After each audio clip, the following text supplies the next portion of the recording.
வணக்கம். அனைவருக்கும் இனிய சுதந்திர தின நல்வாழ்த்துக்களை தெரிவித்துக் கொள்ளுகின்றேன். இந்த சுதந்திர போராட்டத்திலே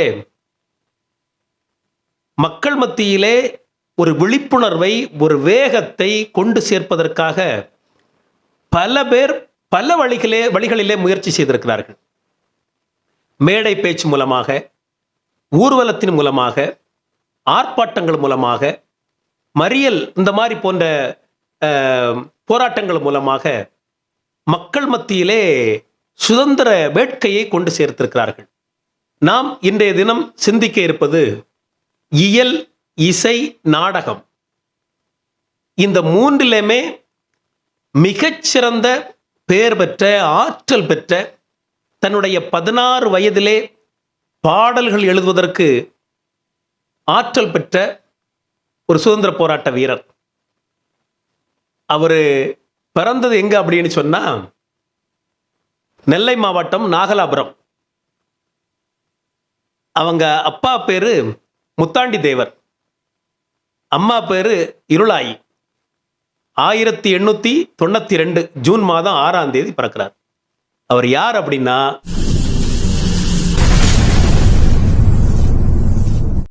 மதுரகவி பாஸ்கரதாஸ் அவர்கள். அவருடைய இயற்பெயர் என்ன அப்படின்னா வெள்ளச்சாமி தான். அவர் 4ஆம் வகுப்பு வரை இங்கே படித்தார். இங்கே நெல்லை மாவட்டத்தில் நாகலாபுரத்தில் படித்தார். அவங்க பாட்டி மதுரையில் இருக்கிறாங்க. சுண்ணாம்புக்காரன் தெருவில் தான் அவர் தங்கி இருந்திருக்கிறாரு. காலையில் கட்டட வேலை அதுக்கெல்லாம் போயிடுவார். மாலை பார்த்தீங்க அப்படின்னா அந்த நாடகம், கூத்து இந்த மாதிரி உள்ள நிகழ்ச்சிகளில் கலந்துக்கிட்டு சின்ன வயதிலேயே பாடல்கள் எழுதுவதற்கும், நாடகத்தில் நடிப்பதற்கும், நாடகத்தில் நடிப்பவர்களுக்கு பயிற்சி கொடுப்பதற்கும் மிகச்சிறந்த ஒரு ஆற்றலை பெற்றவர். இன்னொரு சிறப்பு என்ன அப்படின்னா, தமிழக திரைப்பட வரலாற்றை நாம எழுதணும் அப்படின்னு சொன்னா 1931 தான் முதலாவது பேசும் படம் காளிதாஸ். அந்த முதல் பேசும் படத்திற்கு பாடல் எழுதினது நம்முடைய மதுரகவி பாஸ்கரதாஸ் அவர்கள் தான். சின்ன வயதிலே அந்த திறமையும் ஆற்றலும் அவருக்கு இருந்தது. இன்னும் ஒன்று என்ன அப்படின்னு சொன்னா, அந்த காலத்தில் பாஸ்கர சேதுபதி மகாராஜா அவர்கள் அவரை அழைத்து அரசவை புலவராக, கவிஞராக அவரை இருக்க வேண்டும் என்று சொல்லி அவருக்கு வேண்டிய உதவிகளை எல்லாம் செய்து பெருமைப்படுத்தி முத்தமிழ் சேத்திர மதுர பாஸ்கரதாஸ் எங்கக்கூடிய பெயரை கொடுத்ததே யார் அப்படின்னா மன்னர் பாஸ்கர சேதுபதி தான்.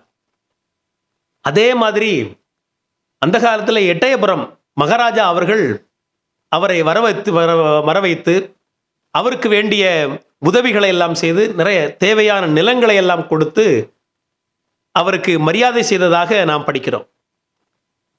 அவர் கொடுத்த நிலத்தில் இவர் என்ன பண்ணாரா அப்படின்னு சொன்னா, பொதுமக்களுக்கெல்லாம் பயன்படணும் அப்படிங்கிறதுக்காக பொது கிணறு ஒன்று தோண்டி மக்களுக்கெல்லாம் பயன்படட்டும் அப்படின்னு சொல்லி செய்திருக்கிறார். இதுல இன்னொரு சிறப்பு என்ன அப்படின்னா, இன்னைக்கும் நாகலாபுரத்தில் அந்த கிணறு ஐயா கிணறு எங்கக்கூடிய பெயர்ல, அவருடைய பெயர்லேயே அது இன்னும் இருக்கு. அந்த அளவுக்கு மக்கள் செல்வாக்கு படைத்தவர் இவர். சுதந்திர போராட்டத்துக்குள்ள நுழையக்கூடிய அந்த காலகட்டம் எப்படி அப்படின்னு சொன்னா, வந்தே மாதரம் எங்கக்கூடிய இதை சொன்னாலே சிறையில் பிடிச்சு போட்டுருவாங்க, போலீஸ் கைது பண்ணிட்டு கொண்டு போயிடும். ஒரு காலத்தில் சுதந்திர போராட்ட வீரர்களை பற்றியோ, சுதந்திர போராட்டத்தை பற்றியோ பாட்டு பாடினாலோ இல்லை மேடையில் பேசினாலோ உடனே காவல்துறையை சார்ந்தவர்கள் கைது பண்ணி சிறையில் அடைச்சிருவாங்க. இப்படி ஒரு காலகட்டம் இருந்தது. இந்த சூழல்ல சுதந்திர போராட்ட வீரர்களை பற்றியும், சுதந்திர போராட்டத்தை பற்றியும் நாடகத்தின் மூலமாக, பாடல்கள் மூலமாக பேசியும், பாடல்கள் எழுதியும் தைரியமாக, துணிச்சலாக நான் எழுதினேன் அப்படின்னு சொல்லி தன்னுடைய பெயரினை பாட்டுக்கு கீழே பதிவு செய்த பெருமை யாரை சாரும் அப்படின்னு சொன்னா, நம்முடைய மதுரகவி பாஸ்கரதாஸ் தான் சாரும். அவ்வளவு தைரியமான ஒரு ஆள், துணிச்சலான ஒரு ஆள். யார் வீட்டுக்கு போனாலும் நம்மெல்லாம் வந்த உடனே வாங்க நல்லா இருக்கீங்களா அப்படின்னு கேட்டுட்டு தண்ணி கொடுப்போம். வெயில் காலமாக இருந்தால் மோர் கொடுப்போம், இல்லை அப்படின்னா தயிர் கொடுப்போம். அதே மாதிரி வேற ஏதாவது கொடுப்போம், குளிர்பானங்கள் ஏதாவது கொடுப்போம். அவர் வீட்டுக்கு யார் போனாலும் முதல்ல கதற ஆடை கொடுப்பார். அப்போ அதாவது அவருடைய உள்ளத்துல யாரை வச்சிருந்தார் அப்படின்னா, காந்தியை உள்ளத்திலும் தன்னுடைய உடம்பிலே கதராடையும் சுமந்தவர், தன்னுடைய வாழ்நாள் முழுவதும் அதை செய்தவர். அதாவது அவருடைய நாடகத்தையும் அவருடைய பாடல்களையும் ஊர்களிலே ஒலிக்கக்கூடாது என்றும் போடக்கூடாது என்றும் கடுமையான சட்டங்கள் இருந்த காலகட்டத்தில் கூட கிராமத்திலே அவருடைய பாடலும் அவருடைய பேச்சும் முணுமுணுக்க செய்தது அப்படின்னு சொன்னா, எந்த அளவுக்கு அவருடைய பேச்சும் அவருடைய பாடல் வரிகளும் இருந்திருக்கும் என்பதை நாம் நினைவில் வைத்துக் கொள்ள வேண்டும். அதாவது புதுச்சேரியில 3 மாதம் தலைமறைவா இருக்கிறாரு. அவருடைய வாழ்நாளில் ஒரு செய்தி தெரிஞ்சுக்கணும் பெரியவர்களே, 29 தடவை கைதாயிருக்கிறார், சிறையில் அடைக்கப்பட்டிருக்கிறார். இன்னொரு சிறப்பு என்ன தெரியுமா, அவருடைய பாடலை பாடியவர்களையும் கைது செய்திருக்கிறார்கள். அதில் குறிப்பாக அவர் விஸ்வதாஸ் அவர்கள், அதே மாதிரி காதர் பாட்ஷா அவர்கள், இவர்களெல்லாம் சுதந்திர போராட்ட வீரர்கள். நம்ம நாட்டில் பருத்தி விளையுது, இது இங்கிலாந்துக்கு ஏற்றுமதி ஆகுது. அவங்க அங்கே இருந்து அதை துணியாக்கி நம்ம நாட்டில் கொண்டு வியாபாரம் பண்ணுறாங்க. இதை ஏற்றுக்கிட முடியுமா அப்படின்னு சொல்லிட்டு கதர் இயக்கம் அப்படிங்கிற ஒரு பெரிய அமைப்பில் தன்னை இவர் இணைத்து கொண்டு, எதுக்கு அவங்கள்ட்ட இருந்து நாம் வாங்கணும், நாம எங்கே தயார் பண்ணலாமே, நம்முடைய பருத்தியை இங்கே நாம துணி செய்யலாமே, துணி செய்து நம்முடைய மக்களுக்கு சுதேசி பொருள்களை வாங்க வேண்டும் என்பதற்காக மிகப்பெரிய ஒரு விழிப்புணர்வை நாடகத்தின் மூலமாகவும் தன்னுடைய பாடல்கள் மூலமாகவும் கொண்டு சேர்த்தவர் மக்கள் மத்தியிலே. அதே மாதிரி இவருடைய பாடல்கள் இருக்குல்ல, அதாவது நம்ம சுதேசி பொருள்களை தான் வாங்க வேண்டும் என்பதற்காக மிகச்சிறப்பாக ஒரு பாடல் எழுதியிருப்பார். நம்பிக்கை கொண்டு எல்லோரும் கைராட்டை சுற்றுவோம், கைராட்டை சுற்றுவோம், சுயநாட்டை பற்றுவோம். நம்ம நாட்டில் விளையக்கூடியதை, நாம தயார் பண்ணக்கூடியதை நாம வாங்கணும் எங்கக்கூடிய ஒரு நிலையை தன்னுடைய பேச்சு மூலமாகவும் தன்னுடைய பாடல் வரிகள் மூலமாகவும் மக்களுக்கு கொண்டு சேர்த்த பெருமை யாரை சாரும் அப்படின்னு சொன்னா, நம்முடைய மதுரகவி பாஸ்கரதாஸ் அவர்களை தான் சாரும்.